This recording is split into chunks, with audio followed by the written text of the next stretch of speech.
एक और बड़ी खबर है, क्या पीएम मोदी खत्म करेंगे वक्फ एक्ट। ये मैं इसलिए कह रहा हूं, एक कानून है वक्फ कानून, वक्फ एक्ट। वक्फ की जो प्रॉपर्टी होती है, उस प्रॉपर्टी को लेकर विवाद है कि वक्फ कहीं भी कभी भी किसी की जमीन पर भी कब्जा कर लेता है और कब्जा वक्फ करेगा, साबित आपको करना होगा ये जमीन आपकी है, अब आप साबित करें।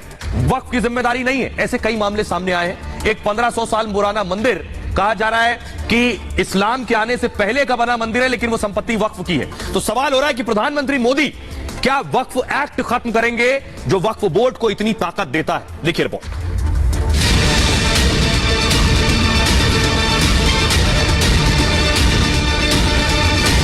अगर आप वक्फ बोर्ड को ये पावर दे रहे हैं कि वो किसी भी संपत्ति को वक्फ संपत्ति घोषित कर सकता है, ये पावर अपने आप में ही इलीगल है, क्योंकि ऐसा कोई भी पावर आपने हिंदू समाज को, जैन समाज को, सिख समाज को, क्रिश्चियन समाज को, किसी को नहीं दिया है। प्रधानमंत्री मोदी ने अंग्रेजों के जमाने के कई काले कानून खत्म किए।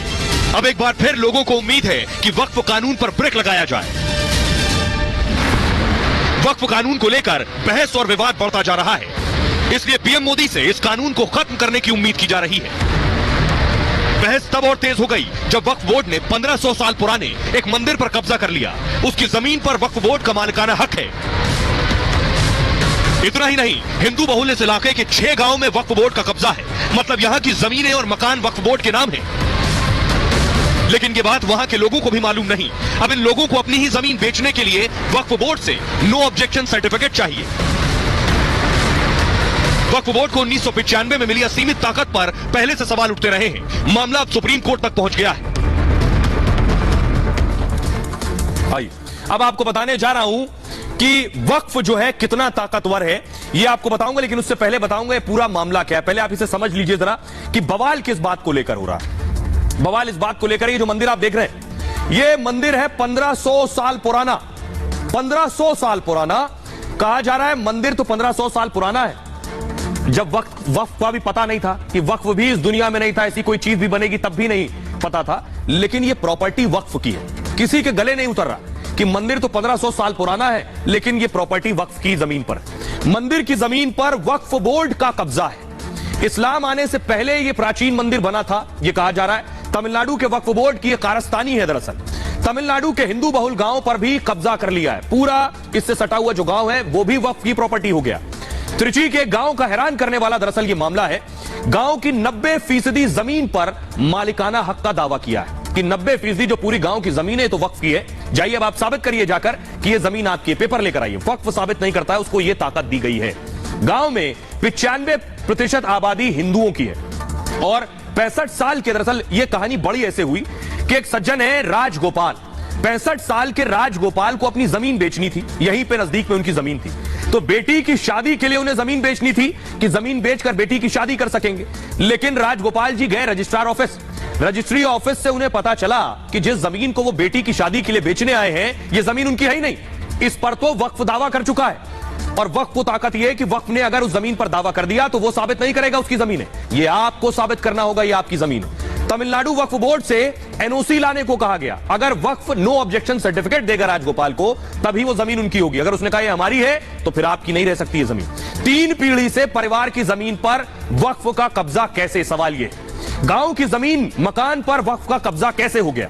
जमीन बेचने के लिए वक्फ की एनओसी जरूरी है। अब संपत्ति खरीदने या बेचने के लिए वक्फ की अनुमति जरूरी हो गई है। त्रिची जिले में 6 गांव की संपत्ति पर भी वक्फ का कब्जा हो गया। मंदिर सहित 6 गांव की जमीन वक्फ बोर्ड की संपत्ति हो गई है। मामला सामने आने के बाद अवैध कब्जे पर सवाल उठ रहे हैं। वक्फ के सवाल बुनियादी यह है कि आखिर यह कैसे हो सकता है कि वक्फ जो बना बहुत बाद में, 1500 साल पुराने मंदिर की जमीन भी उसी की। विष्णु शंकर जैन जो कई मंदिरों पर दावे का केस लड़ रहे हैं, वो इस मामले में क्या कह रहे हैं, सुनिए जरा। समय वक्फ बोर्ड वक्फ संपत्ति घोषित कर चुका है और आर्कियोलॉजिकल सर्वे ऑफ इंडिया समय अपील में सुप्रीम कोर्ट में। गुजरात में जो सूरत है, जहां पे म्युनिसिपल कॉर्पोरेशन बनी हुई है, उस म्युनिसिपल कॉर्पोरेशन की बिल्डिंग को वक्फ संपत्ति घोषित कर दिया। तो वक्फ एक्ट 1995, जिसमें वक्फ बोर्ड को आपने एक पैरेलल गवर्नमेंट का दर्जा दिया है, सेक्शन 89 से लेके सेक्शन 107 तक, मैं ऐसा मानता हूं ये अनकॉन्स्टिट्यूशनल है, इलीगल है, आर्टिकल 301 का वायलेशन है। और इसी का कारण है कि डिफेंस और रेलवे के बाद वक्फ की तीसरे नंबर पर सबसे लार्जेस्ट जमीन है। आपने सुन लिया विष्णु शंकर जैन को। अब मैं बताता हूं कि वक्फ बोर्ड कितना ताकतवर है। आप सोच भी नहीं सकते सोच भी नहीं सकते, अंदाजा भी नहीं लगा सकते, इतना ताकतवर है वक्फ बोर्ड। देखिए जरा उसकी ताकत ये है, ये आपके सामने आ गई किताब। अब वक्फ एक्ट में बताऊंगा वक्फ होता क्या है, पहले ये समझिए। अल्लाह के नाम की गई संपत्ति को वक्फ कहते हैं। और ये कैसे होती है? किसी ने संपत्ति दान कर दी हो, कोई चैरिटी के लिए चल रही हो, किसी मुसलमान की संपत्ति, ये वक्फ के दायरे में आती है। पूरे देश में वक्फ की संपत्तियां मौजूद हैं, पूरे देश में। कांग्रेस की सरकार में वक्फ को ताकत मिली थी और ज्यादा ताकतवर हो गया वक्फ बोर्ड। 1995 में नरसिम्हा राव सरकार के दौरान संशोधन किया गया इसमें। इसके बाद वक्फ कानून बेहद ताकतवर हो गया। हुआ ये, अब देखिए वक्फ का सेक्शन 40 क्या कहता है, ध्यान से पढ़िएगा। सेक्शन 40 आपने समझ लिया तो समझिए कब किसकी जमीन चली जाए कोई नहीं जानता। सेक्शन 40 कहता है वक्फ बोर्ड किसी शख्स की जमीन पर दावा करता है तो जमीन पर दावा सिद्ध करना वक्फ बोर्ड की जिम्मेदारी नहीं है। यानी वक्फ बोर्ड ने अगर कहा जो आपकी जमीन है वो आपकी नहीं मेरी जमीन है, तो वक्फ बोर्ड अपने दावे पर दस्तावेज नहीं दिखाएगा, आपको अपने दावे पर दस्तावेज दिखाना होगा और साबित करना होगा ये जमीन आपकी है। ये सेक्शन 40 कहता है जमीन के मालिक को मालिकाना जमीन, अगर वक्फ जमीन के मालिक को मालिकाना हक साबित करना होता है। अगर वक्फ सोचता है जमीन किसी मुस्लिम से संबंधित है, सेक्शन 3 की बात कर रहा हूं मैं, मुस्लिम से संबंधित है तो यह जमीन वक्फ की संपत्ति हो जाएगी। यानी किसी मुसलमान ने किसी को जमीन दान दी, वो अब इस दुनिया में नहीं है, तो वो संपत्ति पर वक्फ दावा कर सकता है। वक्फ का सिर्फ सोचना ही इस मामले में काफी है, वो सोच ले कि ये जमीन मेरी है। सेक्शन 3 कहता है उसे इसके लिए सबूत की जरूरत नहीं है। और सेक्शन 3 कहता है आप अदालत में इसे चुनौती भी नहीं दे सकते हैं, तो फिर आप जाएंगे कहां? वक्फ की ट्रिब्यूनल कोर्ट में सुनवाई हो सकती है, इसकी ट्रिब्यूनल कोर्ट भी होती है। और कहा यह जाता है इसकी ट्रिब्यूनल कोर्ट में ऐसे आरोप है कि सभी मुस्लिम समुदाय से ही होते हैं, अगर 6-7 लोग होते हैं तो। सेक्शन 85 क्या कहता है? वो कहता है अगर आप साबित नहीं कर पाते हैं कि ये आपकी ही जमीन है तो आपको जमीन खाली करने का आदेश दे दिया जाएगा। ये मैं इसलिए कह रहा हूं कि बहुत से लोग हैं जिनकी पुरानी बाप दादाओं के जमाने की जमीन है, हो सकता है उनके कागजात खो गए हो, ना मिल रहे हो, और वक्फ ने कह दिया ये जमीन उनकी है। अब आपके कागजात तो खो गए, तो आप साबित नहीं कर पाएंगे कि ये जमीन आपकी है, वो जमीन फिर वक्फ की हो जाएगी। सेक्शन 85 कहता है ट्रिब्यूनल का फैसला ही अंतिम फैसला होता है और सिविल कोर्ट इस फैसले को बदल नहीं सकता है। अब ये इतनी बड़ी चुनौती है, दिल्ली हाईकोर्ट में इस मामले में जनहित याचिका दायर की गई है और अश्विनी उपाध्याय ने वक्फ एक्ट 1995 को दरअसल चुनौती दी है। इस मामले में 4 नवंबर को मामले की अगली सुनवाई होगी। आइए अब आपको सुनवाता हूं, सुनिए जरा इस मामले में जो वकील कोर्ट तक गए अश्विनी उपाध्याय, उन्हें सुनिए वो क्या कह रहे हैं। वक्फ बोर्ड जैसा कानून पाकिस्तान में भी नहीं है, बांग्लादेश में नहीं है, ट्यूनीसिया टर्की में नहीं है, इंडोनेशिया में नहीं है, भारत में है जो कहता मैं सेकुलर देश हूं। भारत में कहता है जो सेकुलर देश, कल को ये लोग कह दें कि भाई पूरा उत्तर प्रदेश पे औरंगजेब राज करता, बाबर राज करता था, पूरा उत्तर प्रदेश पे तो वक्फ हो गया। भाई अगर यही कहना है कि पहले कोई मुस्लिम यहाँ पे था, मुसलमानों ने राज किया, ये पूरे जमीन के मालिक मुसलमान थे, तो फिर तो आपका यूपी बिहार एमपी मतलब साउथ छोड़ दीजिए 5 राज्य, फिर तो पूरे नॉर्थ इंडिया में उन्होंने राज किया, तो फिर तो पूरा नॉर्थ इंडिया वक्फ हो गया।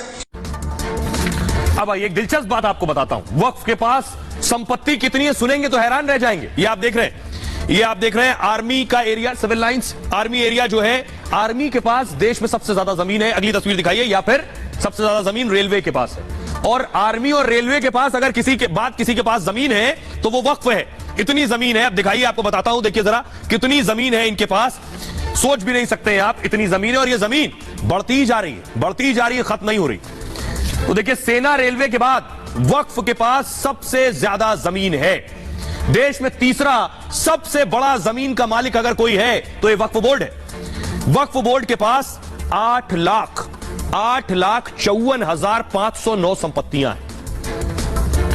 देश में अभी कुल 32 वक्फ बोर्ड हैं, एक सेंट्रल वक्फ बोर्ड और बाकी स्टेट्स के। 8 लाख एकड़ से ज्यादा जमीन पर वक्फ का कब्जा है। सेना के पास करीब, अब ध्यान से देखिए किसके पास कितनी जमीन है, सेना के पास है 18 लाख एकड़, मूव कीजिए। रेलवे के पास है 12 लाख एकड़ और तीसरे नंबर पर है वक्फ। 2009 में वक्फ के पास कितनी थी? सिर्फ 4 लाख एकड़। लेकिन 2009 के बाद देखिए 13 साल में दोगुनी हो गई वक्फ की जमीन। कितनी हो गई? कब्रिस्तान के आसपास की जमीन वक्फ की है दरअसल। अवैध मजार, अवैध मस्जिद भी वक्फ की संपत्ति है और 1995 के वक्फ कानून से उसे ताकत मिलती है। और वक्फ की जमीन 8 लाख एकड़ के आसपास है, जो रेलवे और सेना के बाद तीसरे नंबर पर है। अब सुनिए जरा विष्णु शंकर जैन वक्फ की इस ताकत पर क्या कह रहे हैं और कैसे वक्फ की जमीन हर रोज के हिसाब से बढ़ती जा रही है, सुनिए। मेरा विरोध है वक्फ एक्ट 1995 की उन धाराओं पे है जो वक्फ को यह असीमित अधिकार देता है जहां पे वो किसी भी संपत्ति को वक्फ संपत्ति घोषित कर सकता है। क्या किसी इस देश में पुजारी को, पुरोहित को, शंकराचार्य को, महंत को पब्लिक सर्वेंट का दर्जा दिया गया है? मेरी जानकारी में नहीं है ऐसा। बाकी यहां पे और गणमान्य वक्ता बैठे हैं, वो बताएंगे। पर यहां पे वक्फ के जो मुतवल्ली हैं, वक्फ डीड में जिनका नाम है, उन सबको पब्लिक सर्वेंट का दर्जा दिया गया है। अगर ऐसा है तो वाकई वक्त रहते इस पे बड़ा कदम उठाने की जरूरत है। ये मामला बहरहाल कोर्ट में